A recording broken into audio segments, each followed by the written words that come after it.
Hello. This first question is for Nishika Smith. We will have 2 minutes to answer and a 1-minute rebuttal from 2 other candidates. Nishika, being that we are such an international community, what would you do to promote ethnic festivals? I think one of the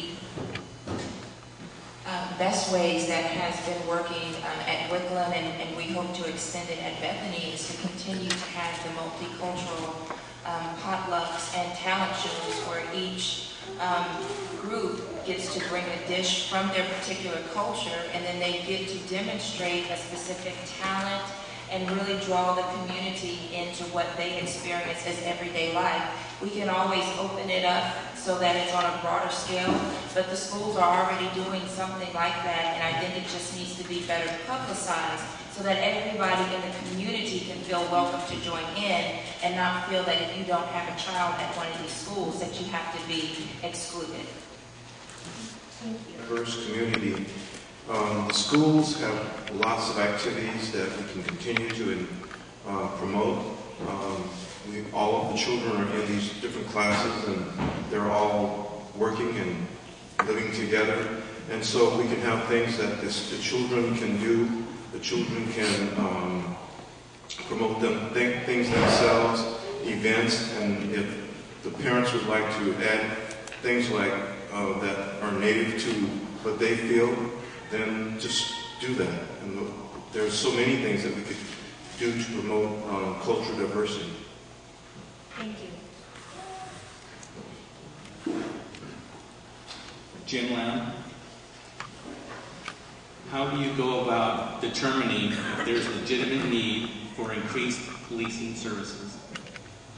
I think the way we determine that is to compare our new community to other existing communities. So if our crime rates are similar or less than other communities, I would think that we're probably budgeting fairly good. If we've got excessive crime compared to other local communities, then we would probably have to put more resources towards police and fire services. We're a new community, so right now we're still learning what is appropriate.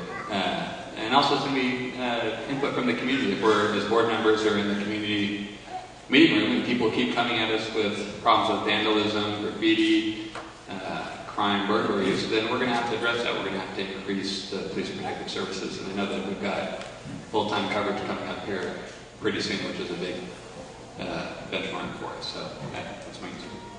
Thank you. Rebuttal, Bernice Tingle. Thank you. I do agree with what Jim has shared. And one of the things is that since all the communities are so different, it would be a good idea to find out from the residents in each community how they feel that the crime or vandalism is going. Because there is different age ranges in various communities. So it would be best to find out if there is a problem and then zero in on that community, learn from the other communities what they're doing that's different or better. And as a community, we need to learn from one another. But I totally agree with what Jim says also. Thank you. Thank you. Second rebuttal, Michael Klinkner. Well, again, there's certainly no rebuttal to this, but what I would add is if we're going to have a substation, basically with additional police officers, it would be nice to have kind of an old school pin map. Basically what the pin map does is it shows you in your community where the crimes are occurring and what type of crimes you have. Basically you could go down there and take a look at it. Everybody would know what's going on, and we could make decisions from there how to distribute your manpower to certain areas of the town to handle burglaries, juvenile crime, things like that. Thank you. Next question is for Manny Penn. Clearly we used the wrong word when we said rebuttal. Everybody gets 1 minute to respond. How's that? Okay, Manny, within the next 12 months, what are the most important immediate issues facing Mountain House? Thanks for the question, Susan. For the past 5 years at Mountain House, I have seen this town going from roughly about 50 homes when we first moved here, and had an opportunity to work with developer Eric and the Mr. Lebo and part of the school naming committee and school site council, I've seen that there's a lot of dynamic in our community. There's a lot of people who are very eager to help. Our community right now, what we're facing is foreclosures. Foreclosure is the most important. Foreclosure is what, it's hard for our community at this time. I talked to Ms. Montero this morning.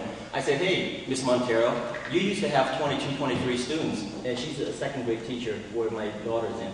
And she said, I'm losing kids every month. Next month, I'm going to lose another one. And what are we going to do about it? For me, I think we should ask the community members. We need to come together and try to help these homeowners. There are special programs out there from federal government. Maybe we should explore something like that to help our community. And that's critical for me. I think that's the most important thing of all at this moment. Thank you. Thank you, Manny. I'm going to say rebuttal. Rebuttal, Doug Stevens. I agree with Manny. I think that foreclosures are maybe the biggest problem that we have. Another really big problem that we have are the values of our homes. So I think that the new board, since the new board will create policy and then evaluate how the service district follows the policy, I believe that some policies can be made that will help our property values restabilize and grow. Thank you. Rebuttal, Tim McDonald. Hello.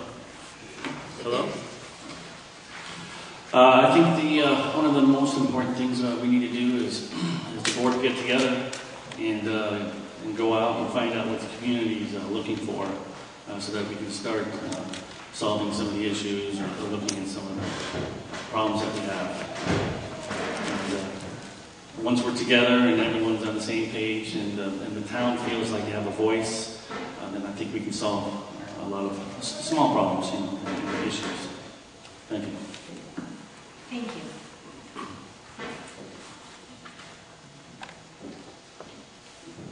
Martin Kanu. How would you go about structuring a recreation program that provides desired activities within the funds available? Thank you for the question.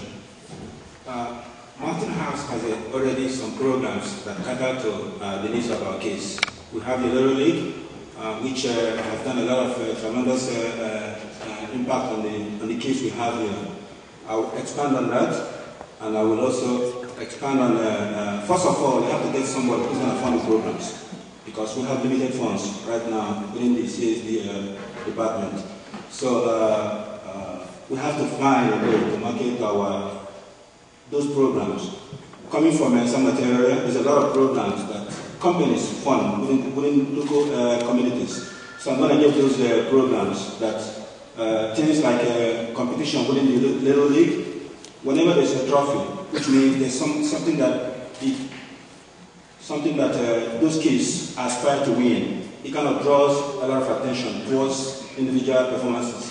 So I'm going to expand on those things and find a way to fund them so that we don't touch the resources that the CSD already has. Thank you. Rebuttal, Manny Penn. So, Mountain House. Well, it's a great place for all of us here. What we need to do, we need to, we have this meet and greet over last Sunday, and there's like 8 of us joined together. We need to get together as a community. We need to work together, and right now it's such a small community. There's so many activities. Everybody wants this and wants that. But not everybody willing to come together and make the hard decision and say, look, I'm going to go ahead and help you. I'm going to dedicate my time. there's a program, there's a lot